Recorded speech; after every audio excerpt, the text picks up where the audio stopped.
Welcome to Serving Locally with me, your host, Michelle Dinas, a podcast where we spotlight service in the Longmont and surrounding communities.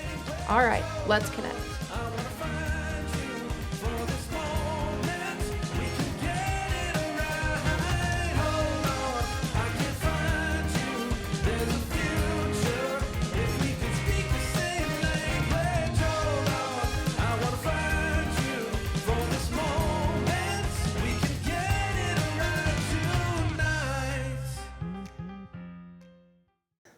Hi, and welcome to today's episode of Serving Locally. I am here with Cherry of House of Neighborly Services, and we'll just start with who are you and what is the House of Neighborly Services, and just a quick little overview. Yes. Well, again, my name is Cherry, just like the fruit. I've been with House of Neighborly Service for 9 years now. I was just sharing just a little bit about me, all about family. I have a husband that I've been married to for almost 39 years, my college sweetheart. And then we have 4 children, and all of them are married except for my youngest. She's currently dating and heading that direction. And then I have 2 precious grandchildren. So I'm very, very blessed. I'm all about family. And House of Neighborly Service, I'll give you a little bit of history in just a moment, but our vision is creating a kinder, more neighborly community through help, resources, and hope. And we've been doing that for 64 years by giving out basic need resources. Wow. Yes. 60 how many years? 64. 64. I know. It's almost twice my age. A long time. Can you give us a little background about your organization? I would love to. We love to share the story of what we do, because when you've been doing something for 64 years, that means a lot of different people before you have been carrying forward the vision. So 64 years ago was 1961, and in the it would be town back then, but in the city of Loveland, there was about a population of under 10,000 people, and there were 13 churches at the time. And they actually cared very passionately about the community. Each one of them did. Each church did. They gave to people. They cared for people. Well, they discovered a problem. They had the same people in need in the community that were going from church to church to church, and they had a duplication of services that actually was draining their resources. So they came together, which is amazing in and of itself, because they together decided to form a nonprofit. Wow. Out of the unity of these churches came House of Neighborly Service. And the mission was very simple, and it remains the same. It was coming alongside our neighbors in need with basic need resources such as food and clothing, and now it's grown to so much more. Wow. That's great. Yes. For everybody to come together, and then I'm sure they're pooling their resources. That's right. Then also, so it's actually helping more. Yep. That's fantastic. What is your focus at House of Neighborly Services? Our focus is to help those in crisis through prevention and stabilization. So we actually see about, last year we saw 6,600 plus individuals unduplicated. Wow. And we saw over 66,000 services. So that tells you how many times they're coming in. But that's between Loveland and Berthoud. We're now in Berthoud, which I didn't mention in our history, but we are in Berthoud. And part of our history, too, is that 11 years ago, we added another mission to the Caring Neighbors mission. H&S has that anchored mission of basic needs resources. And then we also have another mission, which is our Life Center mission. We discovered actually 14 years ago that we needed other nonprofits to help people through crisis. Yes. We needed their resources, we needed their partnership, and we needed to have an understanding between each other. So we built a Life Center. Wow. Come and visit. It's in Loveland. It's 63,000 square feet. I call it a gym because it's got multiple staircases everywhere and several layers. But it's got House of Neighborly Services basic need resources, a huge food room, a beautiful boutique, and we've got our resource navigators. We also have a program for families experiencing homelessness. We have a day center, and we have a shelter program, and we own some bridge housing that can help them bridge towards sustainable housing. And in addition, we have 20 other nonprofits in that space. Wow. So part of that mission of coming alongside people in crisis is to connect them to the resources that they need. It's very strategic that they have. Many times when you're going through something, it's not just about poverty. It could be about an accident or a disease or job loss. And yes, you need resources, but many times you need experts. And people don't even know who to trust nowadays. It's Or very where to scary. go. Or where to go. It's so hard to find what resource you need. Exactly. When you are in the throes of it, Yeah. it's not fun. Yeah, if you haven't been through something like that, then you don't even know where to turn and who to trust. And so we call the model of the Life Center is this shared space where we do a soft handoff or a warm handoff. So maybe they don't have to go across town to see somebody. Instead, we can take them across the hall and we can introduce them to Betty at Neighbor to Neighbor, and they can get rental assistance. So we trust and know some of the partners, and we're introducing them to people that we know. That's fantastic. What makes the work of House of Neighborly Services different than other similar serving organizations? That is a very good question. Several things make us unique. One is the fact that we do have the Life Center model. There's a lot of food and clothing agencies out there, and they're all doing good work. And we know most of them because we don't feed you all through the month. We give you 1 week's worth of groceries, and we connect you to those other partners who give food and clothing. So the Life Center model of having the other agencies there is very unique to House of Neighborly Service, and we're currently working on, with the town of Berthoud, building a Life Center in Berthoud as well, since we've been there 36 years. Another thing that makes us unique is our strategy. We have a strategy of culture. Defined culture that means a lot to us. It actually has our values actually spell an unexpected acronym that we didn't know until after we moved the values around. We have 4 values. They spell the word hugs. So we have honor, unity, growth, and service. Oh, wow. And anchoring to these values as we serve, and primarily the first one, which is honor. So our team we have 36 employees. We have 250 volunteers to run and do the work that we do in both centers. And then as a unified team and volunteers, we're coming around an approach of how we actually work with those we serve. And that's in honor. So no matter who they are, no matter what color of their skin, no matter what who they proclaim to be, what their religion is, we serve them with honor and dignity. We want them to feel that when they come in.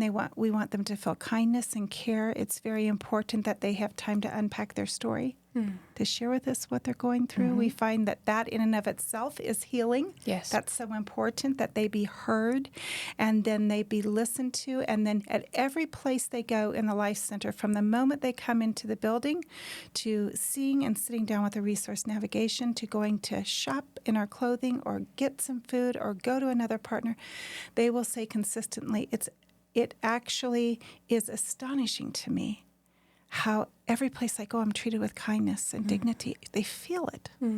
And that's a thoughtful approach that we are purposeful about, because we think that kind of care and intentionality actually inspires hope in people. It's an inspiration and inspires possibilities, that they're important, they're valuable, and their crisis doesn't actually define them. Yeah. And it's possible and probable that they'll get through it and that they will inspire others in the future. So how we do what we do, how we think, act, and interact our culture is very important to us. And since we're a Christian organization, we're making it about the Holy Spirit moving through us with the fruits of the Spirit. We want it to be a place full of His peace, His joy, His love, His kindness, His gentleness, His faithfulness. And so we want that in that space. We do have people, volunteers, and employees that aren't necessarily Christian, but they can absolutely get behind those values and principles. Yeah. No, that's great. I like it. I like that you that it's healing. Yes. It's healing, and that's Yeah.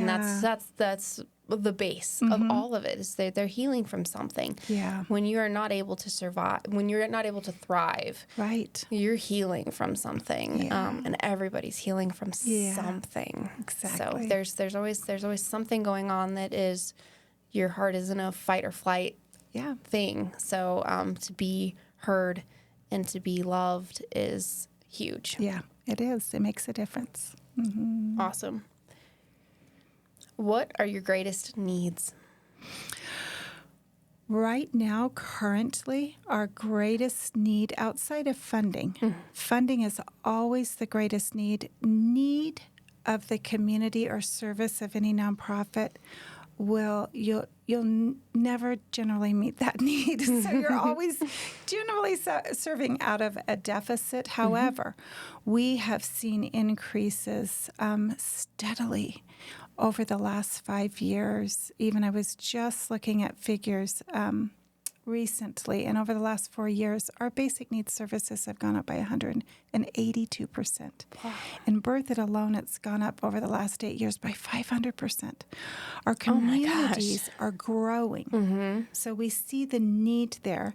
And financially, we need monthly donors. We call them caring neighbors. So we need monthly donors because our nonprofit, I will always say, we are stewarding a caring neighbor movement is what we're doing. And we are passionately advocating for it.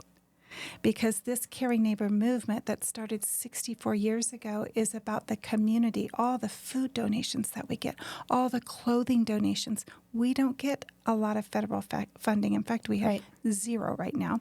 So we rely on caring neighbors and businesses and churches, and we have for 64 years. So it's been beautiful, but the need is growing, and we're building a life center.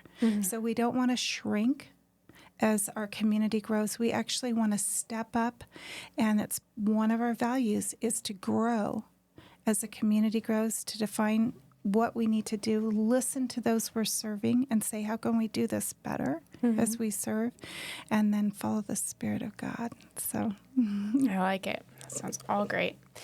Do you have any events coming up or volunteer opportunities?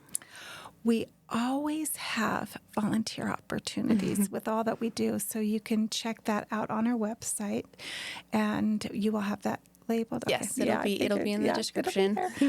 So you can. There's applications there, and there's multiple places you can volunteer. We do have an event coming up. We have two. We have in May 2nd. We have a super fun event. It's for our Family Promise program, which again is those families experiencing homelessness, which is typically our least funded program, unfortunately. So we're doing a fundraiser for that program, and it's called Hope Blooms, and it's a fashion show. Oh, fun. So it's going to be clothing and jewelry items that will be for sale, and a fun fashion show, and some auction items, and the community is helping put it on. So it will be hopefully beautiful and inspiring again, and then hopefully it'll raise some funds for Family Promise. So that's fantastic. and then we also have Rope for Hope. That's going to be in September. Rope for Hope is an event that this will be our fourth time doing it. It's a rappelling event. You rappel off of a building, and so it's called a peer-to-peer fundraiser, but you raise money, $1,000 to rappel off of a building in Loveland, and we have a huge party that day, and I've done it. This will be my fourth time to do it. It's fun. It lines up with what we do, because many times those we serve feel like they're going over the edge. And although we can't stop their crisis from happening, we can equip them with different things that make their going over the edge not deadly, but possibly they can have a safe landing, or at least a more comfortable landing. So, that's a great visual. Yeah. I like that a lot. How can people contact and find out more about House of Neighborly Services? Our website, we have two websites actually, so that information you will have, but honservice.org, so honservice.org is our main website. You can get to anything through that website of what we do, information about us, and then we also have a life center website as well. So that has our Life Center information for Loveland and our Life Center information for Berthoud, since we have the two missions, but it will also tell you about who's in the Life Center. So what other agencies are in there? What do they do? What are their times? So You said there's 20 other yes, organizations. 20 other. We have multiple nonprofits that either are in the brick and mortar location or they are mobile units that come and serve. They might come a certain day of the week, and they might or come and set up a table, but we do have quite a few nonprofits that have a home and an office inside the facility. What range of services is encompassed in that? So the Life Center in Loveland is pretty broad. I will say H&S serves the R2J school district, so we are serving Loveland, Berthoud, a little slice of Fort Collins, and a little slice of Windsor and Johnstown. However, the Life Center serves the world. So some of those nonprofits, we have an adoption agency in there. We have a neighbor to neighbor with rental assistance, speech and reading. So we have several counselors that are in there. We have Birthline. We have a medical agency that's in there. That Doctors Matthews House, not Matthews House, but Matthews Medical, and they come in and serve the community doctors who give free time to help people. So there's a whole list of the different agencies, who you can contact, what they do. I know I'm missing quite a few. Sorry. Yeah, 20 is a lot to try to remember off the top of your head on the spot. But no, that's incredible. I would have never thought that adoption would be in there. Yeah. That's really... That's probably one of the biggest footprints outside of ours. They have several pieces of the adoption. The snowflake adoption is their embryo. So you go in there and you just hear beautiful stories. So just like all of them, they all have their unique stories and unique touches of what people groups they're actually working with. So it's wonderful. That's great. Yeah. That's a lot. Yes, it is. And our Berthoud Life Center will actually, since we're partnering with the town of Berthoud, we're in an agreement right now and working out all the details. So that won't be for another year and a half, probably, that space will be finished. And it will be significantly smaller, but it will still have 10 to 12 nonprofits, hopefully. But they will actually be anchored around youth and seniors, mental health. So as hopefully the Life Center model is a way to go into the future. We have in Colorado, we have all these thriving small communities that have tons of houses being built, businesses coming in. Well, typically it's tough for nonprofits to expand. They are they're structured differently, and it's hard for them to get the resources to go into a smaller rural community like Windsor or Johnstown or Timnath. However, if you've got a Life Center that goes in there, and then you're just renting that space, but if H&S, which is what we're doing, we are fundraising to finish out the space and renovate a building, and the town's helping us, but that way we can have the spaces finished and the agreements, and the nonprofits can walk in. But it allows a community who's growing to have the services they need, because there are a forgotten group that can't grow at the rate of the communities. They can't, the cost, they can't keep up with it. The rent, if their houses go up, their taxes are too high for them. And some of them have lived there their whole life. Yeah. So we're seeing a lot of seniors that are struggling to survive, and House of Neighborly Service helps them survive. That's fantastic. Is there anything else you'd like to add? Maybe that I forgot, or you just feel passionate about sharing some stories, or?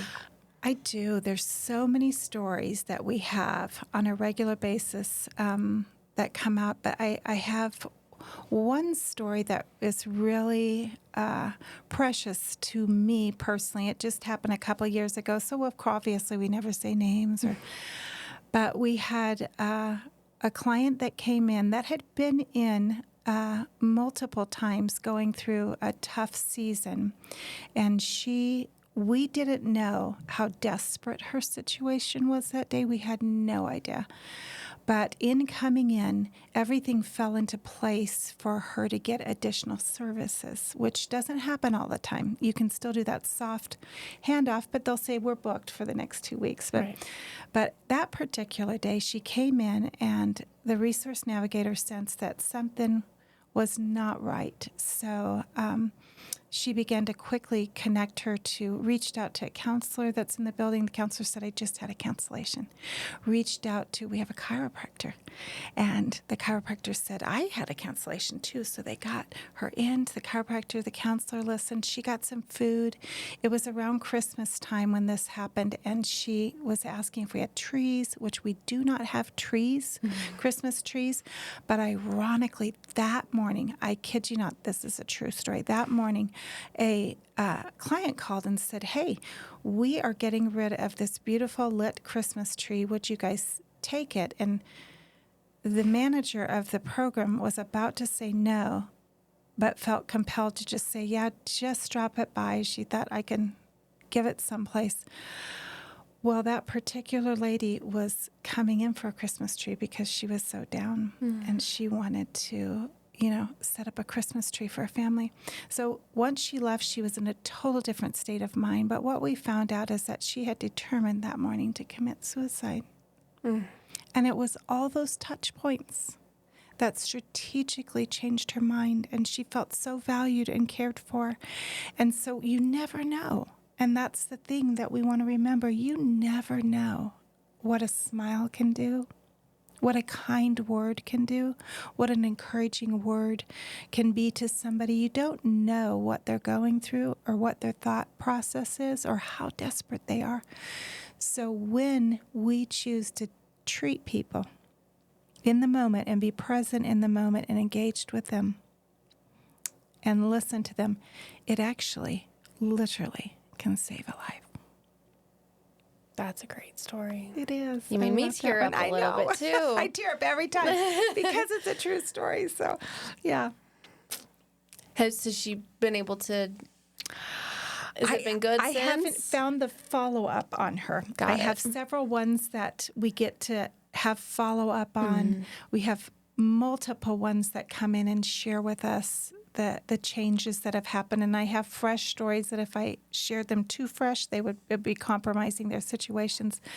But over and over again, we hear from people how their perspective changes and how that hope, I call it igniting hope, because they need that inspiration. They need that fire inside them to say, I can get through this. And people actually do care. They really, really do care. So being in that culture of care of House of Neighborly Service is something unique that we're trying to, that we work at every day.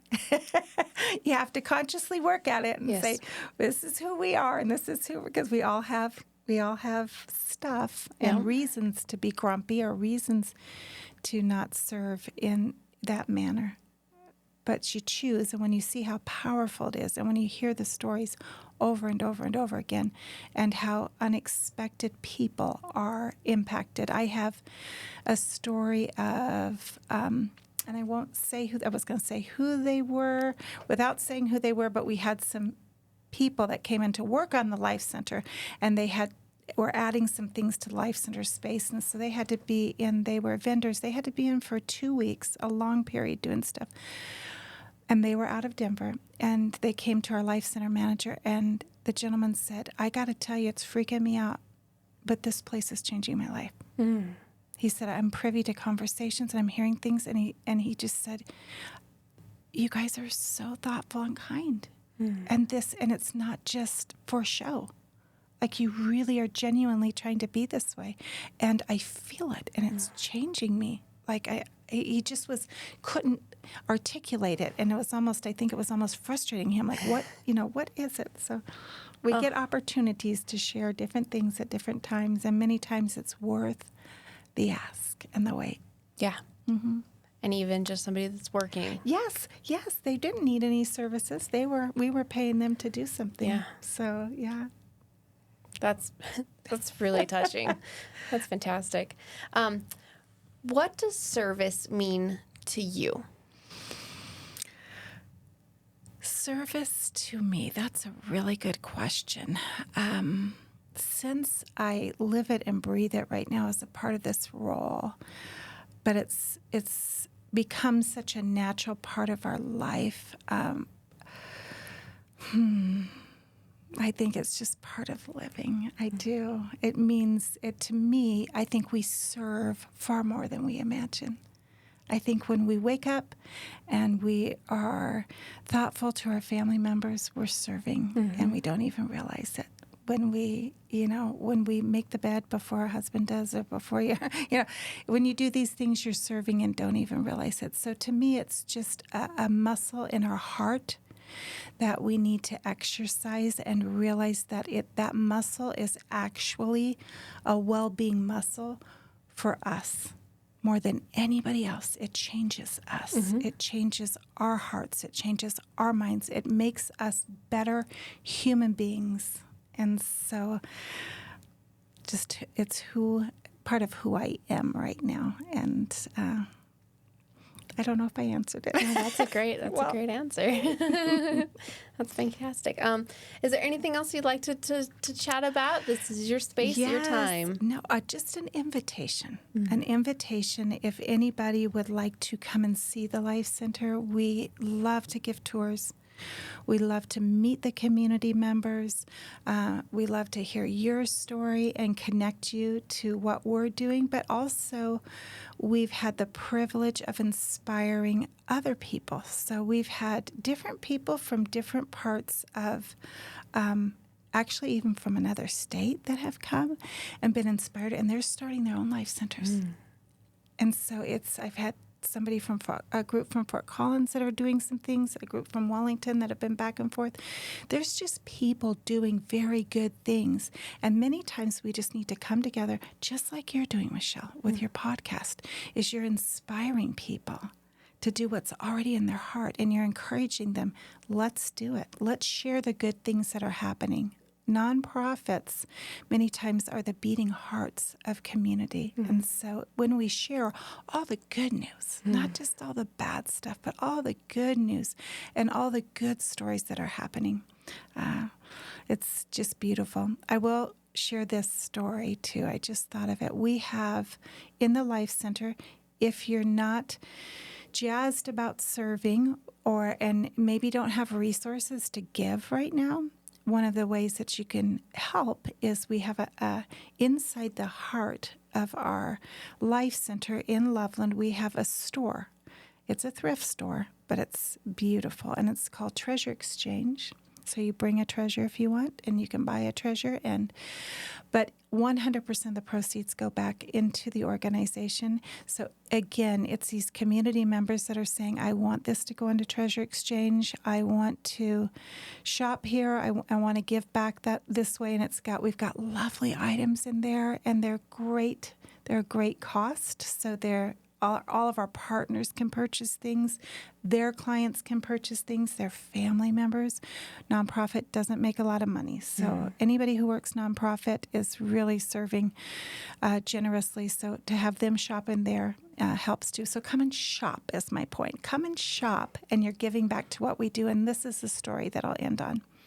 We have a precious homeless lady who is dear to our hearts and many times on the streets, and she's older.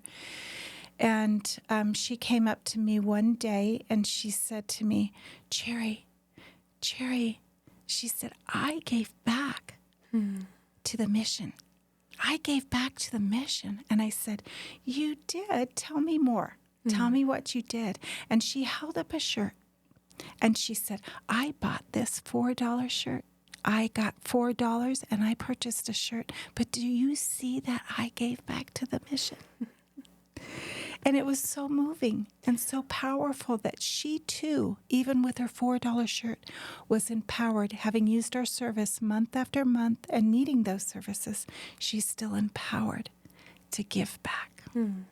So the cycle moves through, and it's beautiful. That's awesome. Thank you so much, Cherry. Yes, come and tour, and thank you. Thanks for what you're doing. Absolutely. And thank you to your awesome kids. You in the camera can't see them, but they're amazing. Thank you so much for coming on, and thank you for all that you do in the community. That's awesome. And I want to come shop at the store. Come visit. I gotta yeah. come. I need a pageant's coming up, and I need a Yes. new interview outfit. Oh, so good. I'll How have to come check exciting. you guys I out. would love that. We would be honored. Wonderful. Thank you so much, Terry. Thank you. Thank you to my guests, my listeners, and my supporters. Serving together, we can strengthen our community. Please like and subscribe. Do all those other things. You know you got to do them, because that's the easiest way that you can serve right now. All right, now go. Connect with others and be a blessing.